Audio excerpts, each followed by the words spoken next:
Former presidential candidate and founding member of the Department of Government Efficiency, Vivek Ramaswamy, has reportedly filed paperwork to run for governor of Ohio in the 2026 election. According to WTVG-TV, the 39-year-old entrepreneur submitted a designation of treasurer form, a necessary step before a campaign can raise or spend money. Ramaswamy is expected to officially announce his candidacy on February 24th in Cincinnati. His campaign has already received endorsements from Ohio State Treasurer Robert Sprague and Secretary of State Frank LaRose. Currently, Ohio Attorney General Dave Yost is the only other Republican in the race. Tim.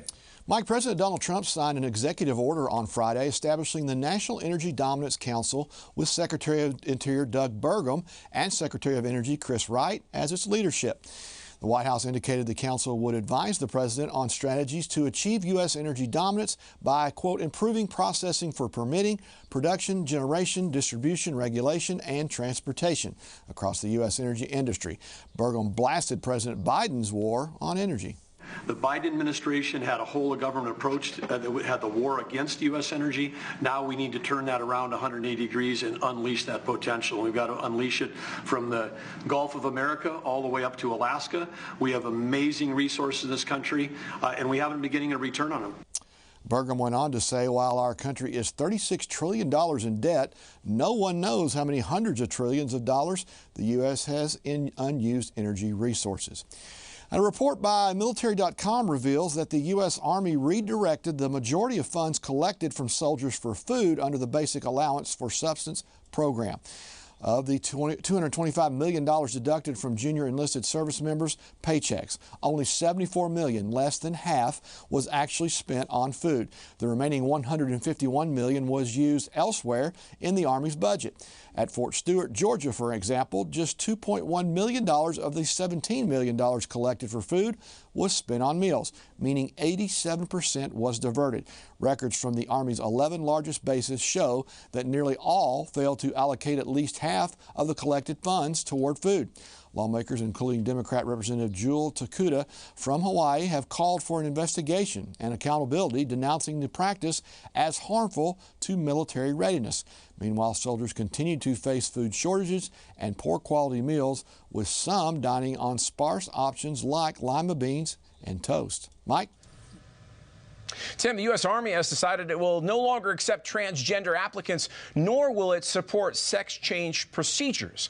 According to the Daily Caller, the Friday announcement comes after Secretary of Defense Pete Hegseth issued a memo earlier this month bringing the DOD in line with President Trump's January 27th executive order banning transgender members from the whole armed forces as well as sex change procedures. A Friday post on X read this: the U.S. Army will no longer allow transgender individuals to join the military and will stop performing or facilitating procedures associated with gender transition for service members. Stay tuned for more details.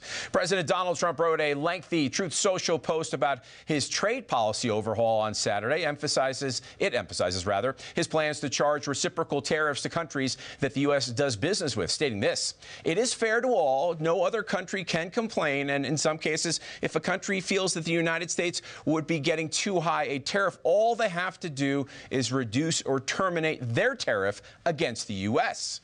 America has helped many countries throughout the years at great financial cost. It is now time that these countries remember this and treat us fairly. A level playing field for American workers, end quote. Trump also said sending products through another country for purposes of unfairly harming America will not be accepted. Neither will countries subsidizing their products to take economic advantage of the United States. The president did invite all foreign businesses to come to the U.S. and manufacture and sell their products in country with absolutely no tariff charges. And joining us now is wallbuilders.com president, Victory News contributor Tim Barton. Tim, after President Trump attended the Daytona 500 stock car race yesterday to serve as the Grand Marshal, he was asked by a reporter what he thought about European leaders threatening to ban food imports from the U.S. because of tariffs. Here is his response. Doesn't matter. We're having reciprocal tariffs. Whatever they charge, we charge. Very simple.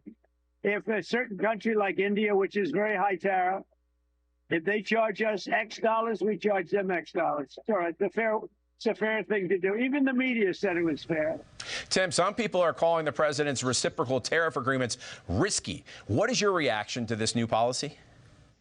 Well, I think it's a great policy. It makes a lot of sense. America spends far more dollars doing things for foreign aid than we get arguably benefit in a lot of those things. And so the idea now that there's going to be some level of accountability makes complete sense as we've seen Elon Musk go through and expose so much of the waste and fraud. President Trump is right. A lot of these nations have been enjoying the benefit of interacting with America without being any kind of investor into it. And so as President Trump identified, either you're going to be a equal playing partner or we're going to come back and we're going to tariff you.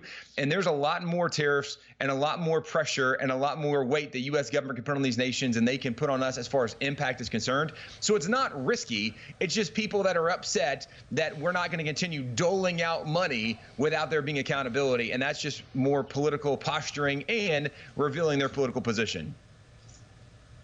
You know, Tim, as a reporter, it makes me wonder why no other president has done that until now. Moving on, now listen to Secretary of State Marco Rubio respond to an assertion from Margaret Brennan on Face the Nation yesterday. He was standing in a country where free speech was weaponized to conduct a genocide.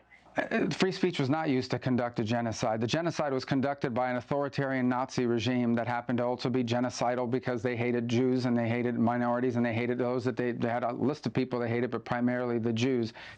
All right, Tim, I've got to ask you, what history books did Margaret Brennan from CBS study regarding Hitler's Germany? Yeah, that's such an ignorant position to take when Germany actually had things in place that if you had un-German language, that you could be censored, you could be arrested. Hitler arrested political opposition who opposed what he did. There's famous book burnings where they would take the books of political ideas that did not line up with what they called the German idea, the German thinking, German spirit, and they burned them.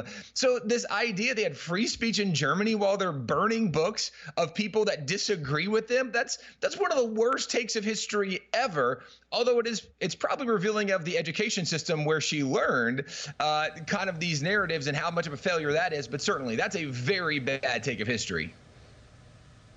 You know, Tim, Representative Tim Burkett of Tennessee spoke with Fox News recently, telling them what he believes is going to happen in Congress and the federal government because of the revelations DOJ is making public.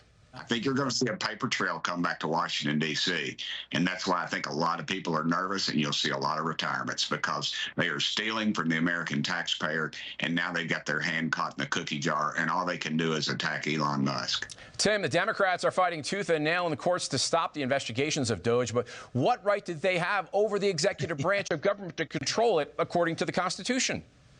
Yeah, you know, there's an old adage that if you throw a rock in a group of dogs, the one that squeals, the one that yelps, that's the one that got hit. And there's a lot of yelping right now because they are being exposed. I mean, these are the same people that were cheering for Donald Trump's tax returns to be revealed. We need to see what this guy's done with his money. And now Elon Musk says, let's just see where we're spending our money. And they're losing their minds. It's because there's a lot of fraud. There's a lot of dishonesty. There's a lot of waste.